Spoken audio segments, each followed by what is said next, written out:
This photograph, more than anything else in recent times, illustrates and confirms one of the biggest problems we have in the nation called Kenya.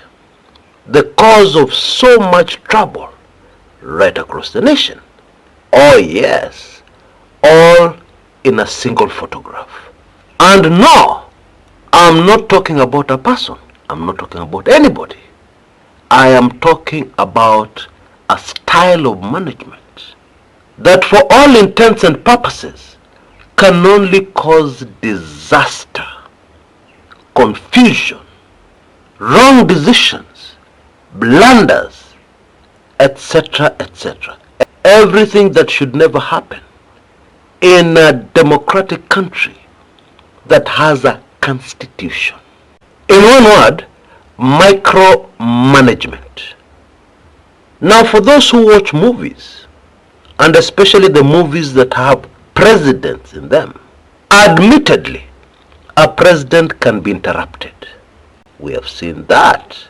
Although we must start by first appreciating that since the birth of the nation of Kenya, the president of the nation has never ever been interrupted in a public function. This was the first time. Let's appreciate that first. But back to the movies, which usually must portray real life to be believable. When is the only time a president is interrupted in the middle of a public function? Answer: when there is foreign aggression or a very serious threat to that nation. On the 25th of June 2025, when this photograph was captured, was there a serious foreign threat on the nation called Kenya? No, of course not. And was there a threat to the security of the state? Now the answer to that question is very debatable, because the people we're talking about are citizens, voters, although many of them without voters' cards, but citizens of the country called Kenya. The people and the constitution in this country says that the people are supreme. That was the problem. That was the threat that caused the president to interrupt his function. Actually, he was attending the funeral of the father of the Kilifi governor, Gideon Mungaro, in Kilifi. Now, I hear you who is saying, Chris, come on, get on with it. What is wrong with the style of management of a president? They choose their style and they do it. What's the big issue? Get on with the mandamanos. We want to hear some insights. I hear you. However, please excuse me, because I believe when you're analyzing something, you need to get to the crux of the problem. You need to analyze it very deeply so that you understand it. If you start on the surface, you will forever remain and you will be lost on the surface. You will never really get to the crux of the matter. So please humor me for a minute. And let me very quickly illustrate this with a very simple but vivid example that will allow us to get it immediately. Now we have a company in Kenya called Safaricom. Can you imagine if the chief executive officer of Safaricom micromanaged Safaricom? What do you think would happen? Something very serious has happened in Samburu. That is along the Nairobi-Mombasa road, about 1 hour from Voi. And this small crisis has the potential of losing the company millions. Yes.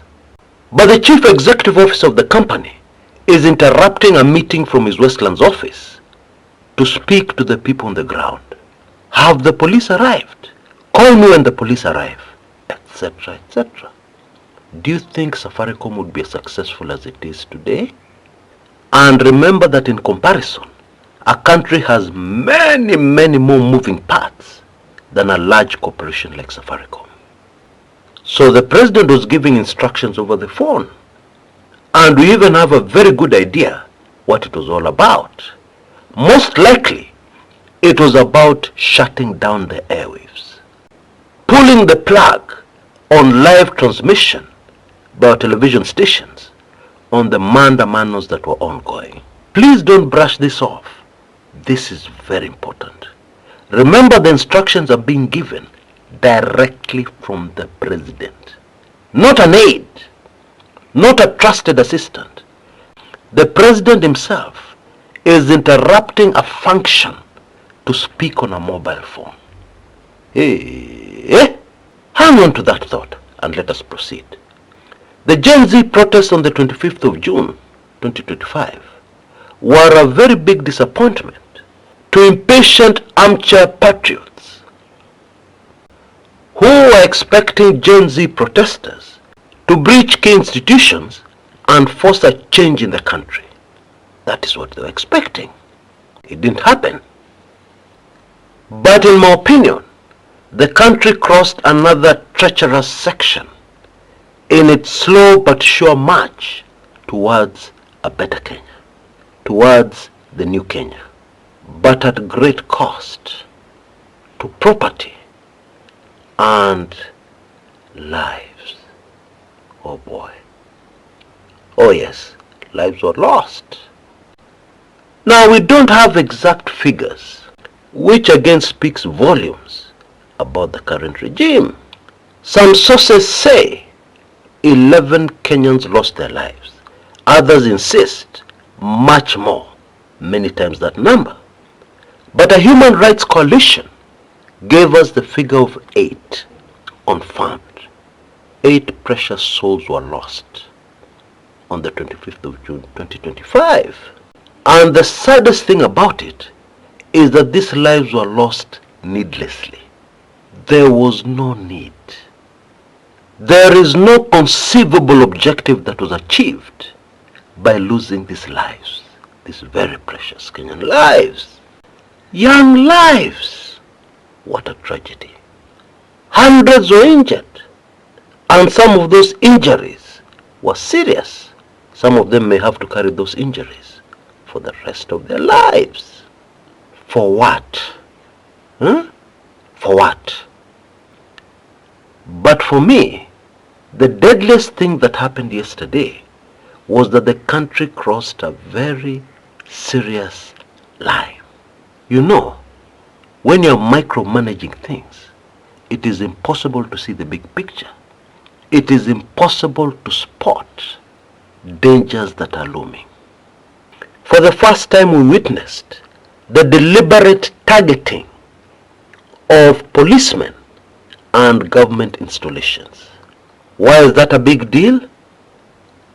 Because it signals that you're just too close from that place where a country will go over the edge into anarchy.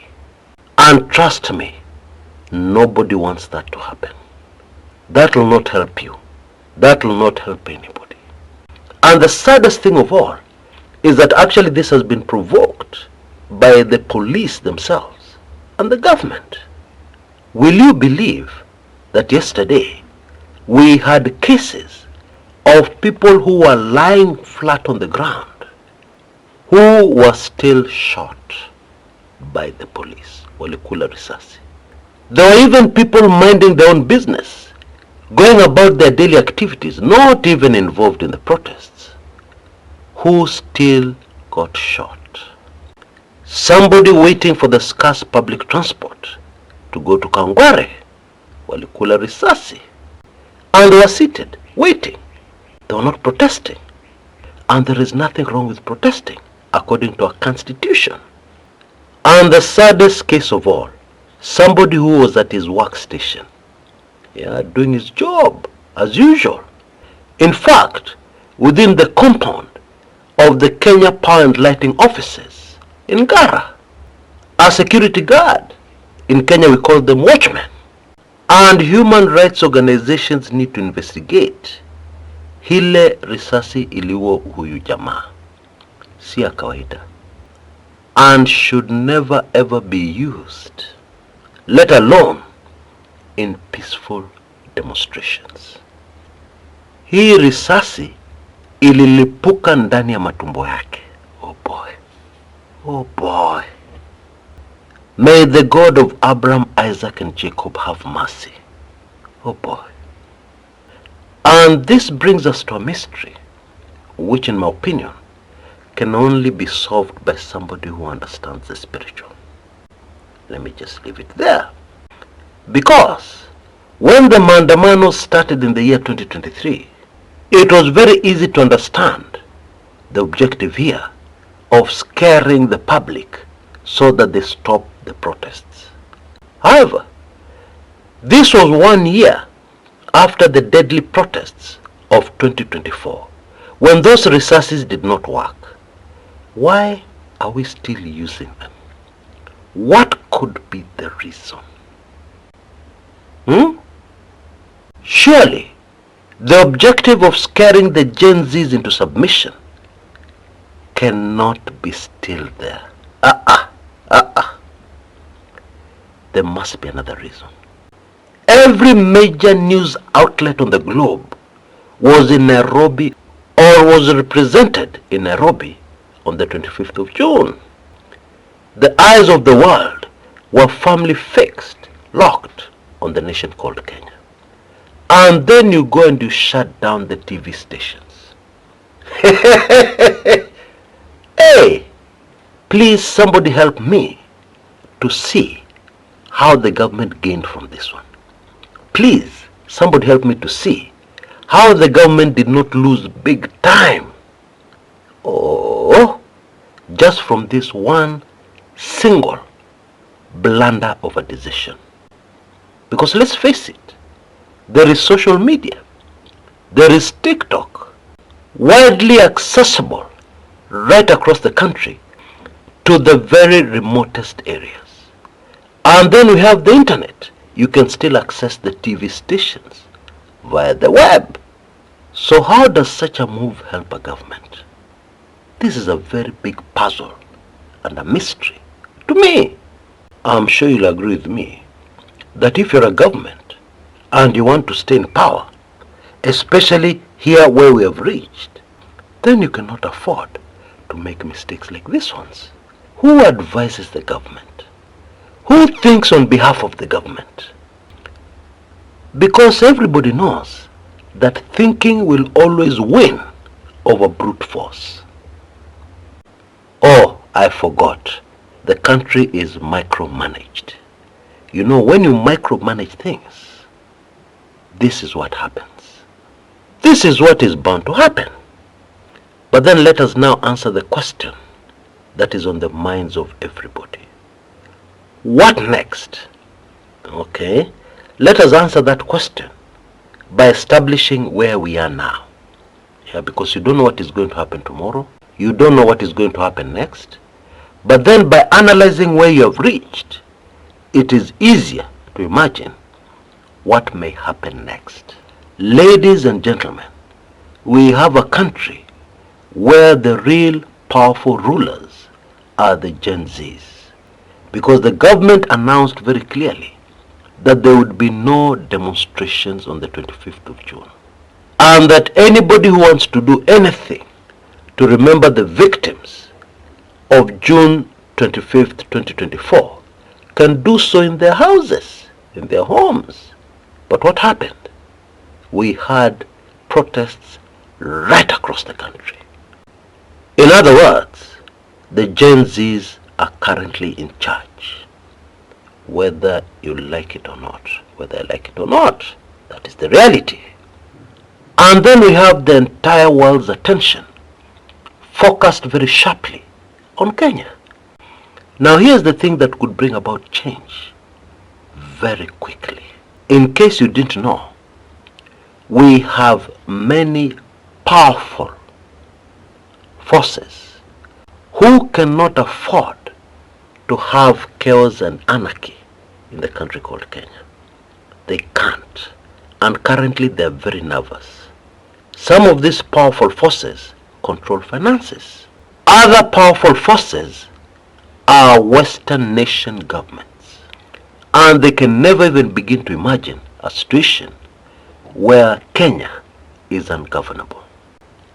And therefore it is not difficult to imagine these forces coming together and putting pressure on President Ruto to resign. Now, I sense many of us have a lot of doubts. They do not fully grasp how this usually works. So let me give you an example from history. During the tribal clashes of 2007-2008, things in Kenya were very bad. And at one point, President Emilio Stanley Mwai Kibaki refused to take calls from Washington. Do you know what happened next? Hold on a minute. We need to understand why he refused to take the calls. The Western nations were pushing Kibaki to accept a grand coalition government of national unity, to join hands with his rival in those concluded elections, Raila Amolo Odinga, and to form a government together. Kibaki could not wrap his mind around this. No! That can never happen. And you know, many people don't know this, Kibaki could be stubborn. And therefore he firmly stuck to his position. And he decided, I'm not going to take those calls anymore. Mavya kuku, staki. What happened next is that a message was sent to him. A very simple message. He was told that that was the only way to restore peace to Kenya. And therefore, if he refused, these powerful forces would have no other option but to intervene, even using force, military operation, etc., etc. Very simple message. But it brought Kibaki very quickly back to the negotiation table. And very shortly after that, we saw the late Kofi Annan, Raila Odinga, and Kibaki all smiles, and the grand coalition government of 2008 was born. Friends, Kenya cannot be allowed to go over the edge. And the way things are going, we are too close to that edge. And therefore pressure from outside the country may be the thing that forces change in the nation called Kenya. Now, very quickly before I go, I believe we just have about 18 hours to go before my current offer comes to an end. And it is an amazing offer. For only Kenya shillings 1,999, you can get my latest special report, which is actually the most sensitive special report I have ever produced, because it exposes something so shocking. Hey! Something so shocking that it will definitely shock you to your bones. The reaction I've received from some of you who have already taken it in says exactly that. You can see details on your screens right now. Please rush. It is just a matter of hours before we shut this down. Please rush and make sure you get this highly sensitive video. And not only this one, you'll also be able to get all the other previous special reports I have produced. And of course, by doing so, you'll also be supporting this channel. And I will be so grateful, because I'm always grateful for any support I can receive, especially during this very tricky time to cover politics in the motherland. Until next time, this is Chris Kumekucha.